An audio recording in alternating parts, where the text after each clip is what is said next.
નમસ્કાર મિત્રો, આપ સર્વનું ફરી એકવાર એજ્યુ સફરમાં હાર્દિક સ્વાગત કરું છું. હું નિકુંજ ગોડેસર. આજે આપણે ભણીશું ભારતનું બંધારણ. તો મિત્રો, ભારતનું બંધારણમાં આજે આપણે એક અગત્યનો ટોપિક ભણીશું. એમનું નામ છે બંધારણની પ્રમુખ વિશેષતાઓ.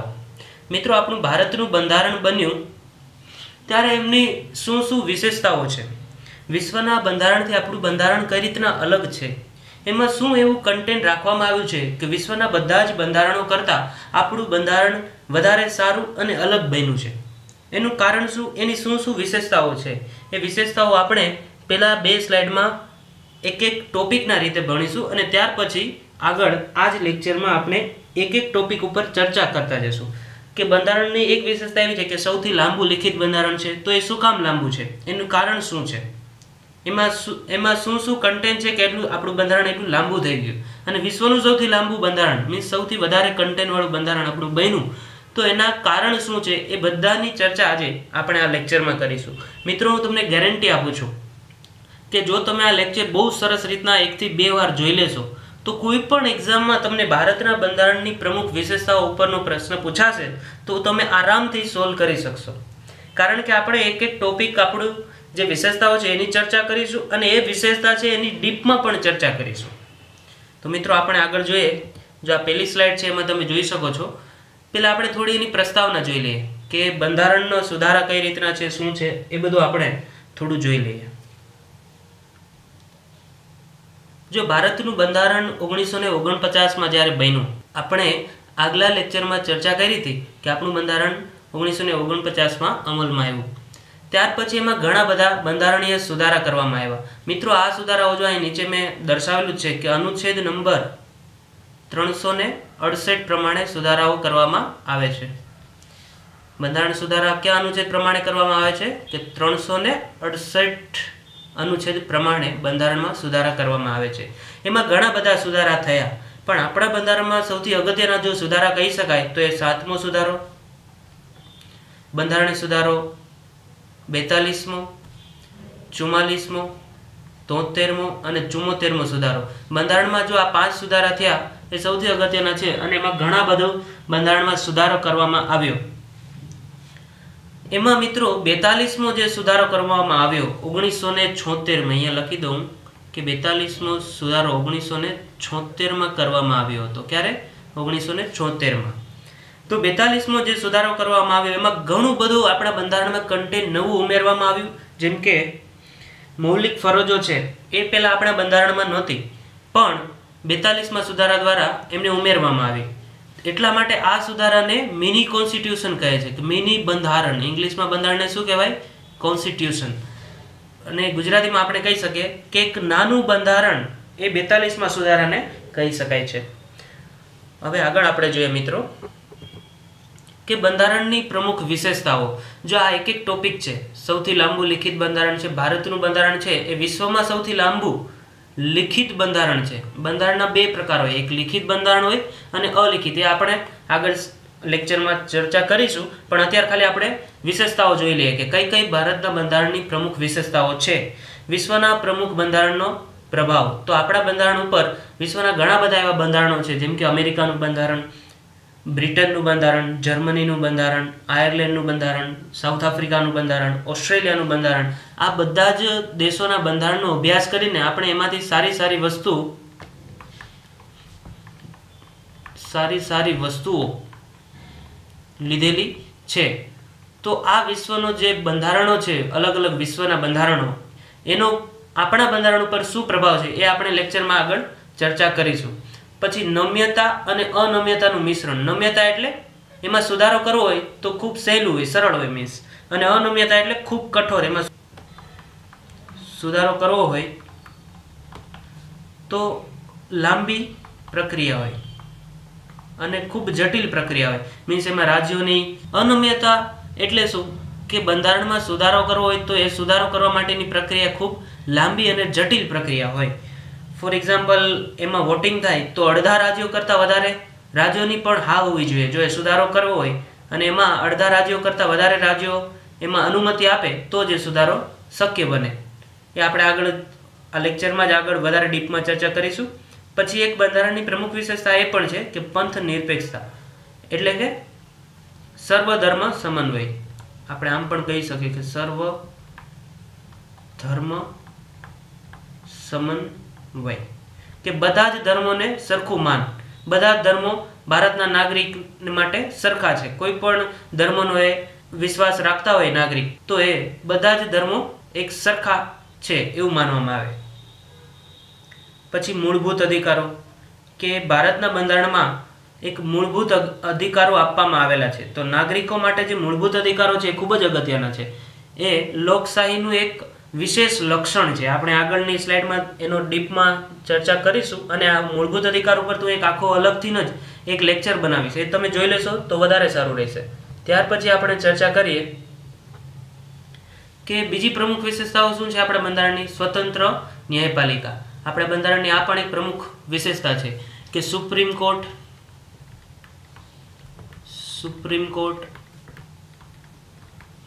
હાઈકોર્ટ આ બધા જ સ્વતંત્ર છે. એમના જજ હોય એમને કાર્યકાળની સુરક્ષા આપવામાં આવે, કે એમને રિટાયરમેન્ટ પહેલાં એને પદ ઉપરથી હટાવી ન દેવામાં આવે.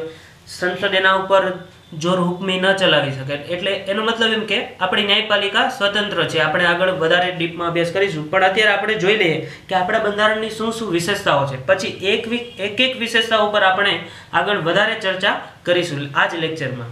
પછી એકલ નાગરિકતા. એકલ નાગરિકતા એટલે શું? તો કે ઘણા બધા દેશ એવા છે, ફોર એક્ઝામ્પલ અમેરિકા આપણે લઈ શકીએ, કે એમાં બે નાગરિકતા હોય. એક દેશની નાગરિકતા અને બીજી રાજ્યની પણ નાગરિકતા. પછી કટોકટીની જોગવાઈ. બીજી એક આપણા બંધારણની એ વિશેષતા છે કે કટોકટી વખતે આપણા દેશનું શાસન કઈ રીતના ચાલે, તો એનું ખૂબ સવિસ્તાર આપણા બંધારણમાં ઉલ્લેખ કરવામાં આવેલો છે કે કટોકટી વખતે શાસનની શું વ્યવસ્થા હોઈ શકે છે આપણા દેશમાં. પછી રાજ્યનીતિના માર્ગદર્શક સિદ્ધાંત. આ પણ એક આપણા બંધારણની વિશેષતા છે કે રાજ્ય કઈ રીતના ચલાવવું જોઈએ, એના રાજ્યનીતિના માર્ગદર્શક સિદ્ધાંતો આપણા બંધારણમાં આપેલા છે. પછી વયસ્ક મતાધિકાર. 18 વર્ષની ઉંમરે કોઈ પણ ભારતનો નાગરિક મત આપવાનો અધિકાર મેળવે છે. હવે આપણે આગળ ચર્ચા કરીશું. એમાં સૌથી પહેલો ટોપિક મીન્સ પહેલી વિશેષતા છે, એના ઉપર આપણે ડીપમાં હવે સવિસ્તાર ચર્ચા કરીએ. આગળ મેં બધા જ ટોપિકના નામ તો કહી દીધા કે આટલી વિશેષતાઓ આપણા બંધારણમાં છે, પણ હવે મિત્રો આપણે આ એક વિશેષતા એ કઈ રીતના અમલમાં આવી, એ શું કામ વિશેષતા છે, વિશ્વના બંધારણથી આપણે એ વિશેષતા શું કામ કહેવાય છે, આપણું બંધારણ શું કામ હટકે અને અલગ છે, એના ઉપર હવે આપણે ચર્ચા કરીશું.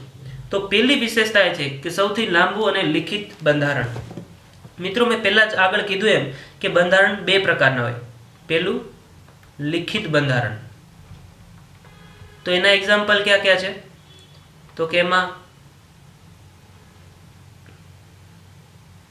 USA, United state of America means America.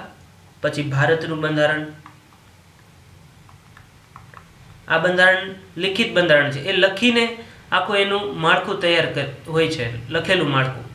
પછી બીજો પ્રકાર છે બંધારણનો, એ અલિખિત બંધારણ હોઈ શકે. અલિખિત.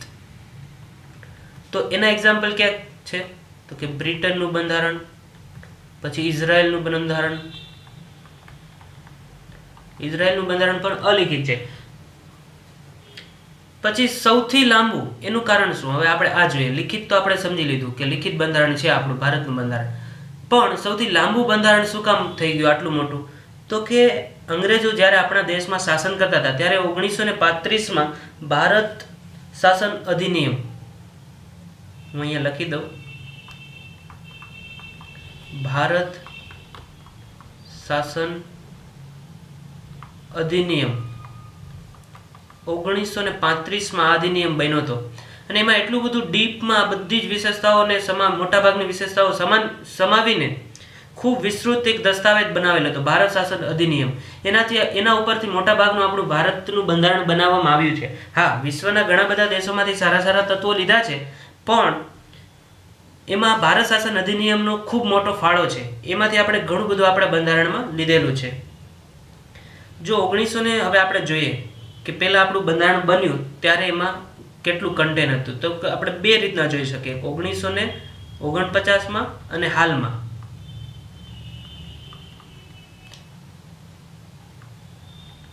આપણા બંધારણમાં શું શું કન્ટેન્ટ છે? તો કે 1949માં એક પ્રસ્તાવના હતી, પછી અહીંયા હાલમાં પણ આપણા બંધારણમાં એક પ્રસ્તાવના છે, પછી 1949માં જ્યારે બંધારણ બન્યું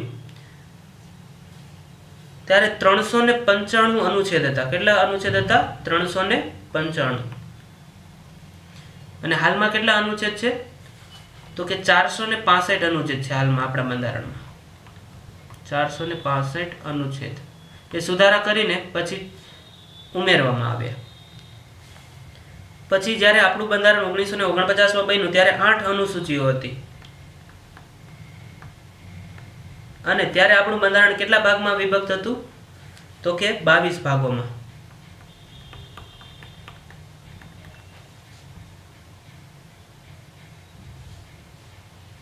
હવે હાલમાં કેટલી અનુસૂચિ છે આપણા બંધારણમાં? તો કે 12 અનુસૂચિઓ છે. અને હાલમાં આપણા બંધારણમાં કેટલા ભાગો છે? તો કે 25 ભાગોમાં આપણું બંધારણ વિભક્ત છે. હા, હવે આપણે જો કોઈ પણ એક્ઝામ તમે દેતા હો ત્યારે આ પ્રશ્ન પૂછાઈ શકે કે 1949માં આપણા બંધારણમાં કેટલા અનુચ્છેદ હતા? તો આપણે કહી શકીએ કે 395. ત્યારે કેટલી અનુસૂચિઓ હતી? તો કે 8 અનુસૂચિઓ. હાલમાં આપણા બંધારણમાં કેટલી અનુસૂચિઓ આવેલી છે? તો કે 12 અનુસૂચિઓ આવેલી છે. હાલમાં આપણા બંધારણમાં કેટલા અનુચ્છેદ છે? તો કે 465 અનુચ્છેદ છે. હવે આપણું બંધારણ આટલું વિશ્વનું સૌથી લાંબુ બંધારણ બની ગયું, સૌથી લાંબુ, એનું કારણ શું એ આપણે જોઈએ તો કે એના 4 મુખ્ય કારણ છે. આમ તો ઘણા બધા કારણ, પણ આપણે 4 મુખ્ય કારણ છે એની ચર્ચા કરી લઈએ. એક તો ભૌગોલિક કારણ છે કે આપણો દેશ કેટલો વિશાળ છે. ઉપર જમ્મુ કાશ્મીરથી લઈને નીચે તમિલનાડુ, કેરળ સુધી, સાઉથ ઇન્ડિયા સુધી, અને આમ ગુજરાતથી લઈને આસામ, અરુણાચલ પ્રદેશ સુધી એટલો મોટો વિશાળ પ્રદેશ, એમાં 29 રાજ્યો, કેન્દ્રશાસિત પ્રદેશો, આ બધું જ તમે જુઓ તો એના બધા એ બધાનું વર્ણન આપણા બંધારણમાં કરેલું છે કે એનું શાસન કઈ રીતના ચલાવવું, પછી કઈ કઈ રીતના ત્યાં રાજ્યપાલોની નિમણૂક કરવી, મુખ્યમંત્રી કઈ રીતના વિધાન પરિષદ અસ્તિત્વમાં આવશે, કઈ રીતના વિધાનસભા અસ્તિત્વમાં આવશે, સંસદ, ને ઘણું બધું આપણા બંધારણમાં ખૂબ જ વર્ણન કરેલું છે. એટલે એક તો ભૌગોલિક કારણ કે ઘણો મોટો દેશ છે આપણો, એટલા માટે આપણું બંધારણ લાંબુ છે. પછી ઐતિહાસિક કારણ, બીજું આપણે મુખ્ય કારણ એ કહી શકીએ કે ઐતિહાસિક કારણમાં આપણે એક જ કહી શકીએ કે ભારત શાસન અધિનિયમ 1935. આપણે આઝાદ થયા ત્યારે ભારત શાસન અધિનિયમ 1935માંથી આપણું બંધારણ મોટા ભાગનું કન્ટેન્ટ આમાંથી લેવામાં આવ્યું છે. એટલે આ એક ઐતિહાસિક કારણ છે કે ભારત શાસન અધિનિયમ 1935માંથી ઘણું બધું કન્ટેન્ટ આપણા બંધારણમાં લેવામાં આવ્યું. પછી ત્રીજું કારણ છે કે બધા જ રાજ્ય અને કેન્દ્રનું એકલ બંધારણ. તો કે આખી સિસ્ટમ કઈ રીતના ચાલશે, આ દેશની સિસ્ટમ, રાષ્ટ્રપતિ, વડાપ્રધાન, રાજ્યપાલ, મુખ્યમંત્રી, આ બધું જ આખા દેશ અને રાજ્યનું શાસન કઈ રીતના ચાલશે? તો આપણે એમ કહી શકીએ કે રાજ્ય અને દેશ, રાજ્ય અને દેશનું શાસન, એની આખી સિસ્ટમેટિક વર્ણન કે કઈ રીતના એનું શાસન ચાલશે, કઈ રીતના એના ઉપર અધિકારીઓની નિમણૂક થશે, આ તે એ બધું જ કે આ રાજ્ય અને દેશનું શાસન એ ચલાવવા માટે આખા બંધારણમાં વર્ણન છે. એટલા માટે બંધારણ લાંબુ છે.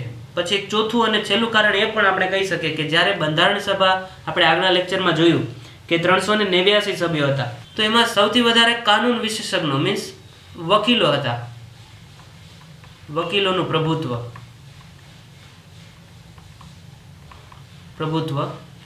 કેમાં? તો કે બંધારણ સભામાં.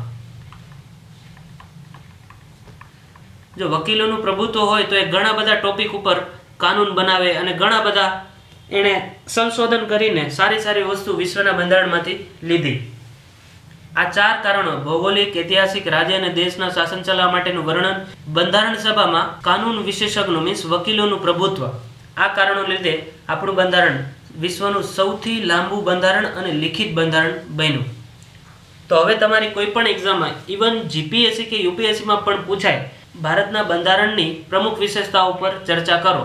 300 શબ્દોમાં આ પ્રશ્ન લખવાનો હોય તો અત્યારે હું જેમને 8 થી 10 કે 11 વિશેષતાઓ જે ભણાવું એ વિશેષતાઓનું ખાલી આટલું કન્ટેન્ટ તમે લખી દેશો ને તોય આરામથી 300 શબ્દ થઈ જશે મિત્રો. પણ શરત એ કે આ લેક્ચર તમારે 1-2 વાર જોઈ લેવો. હવે આપણા બંધારણની બીજી પ્રમુખ વિશેષતા છે એનો આપણે સવિસ્તાર અભ્યાસ કરીએ. અમારા તમામ અપડેટ માટે ગૂગલ પ્લે સ્ટોર પર જઈ EDUSAFAR અલબત્ત EDUSAFAR લખી સર્ચ કરી આપ પહેલી જ એપ્લિકેશન ઇન્સ્ટોલ કરશો. આ વિડીયો જોવા બદલ આપનો ખૂબ ખૂબ આભાર.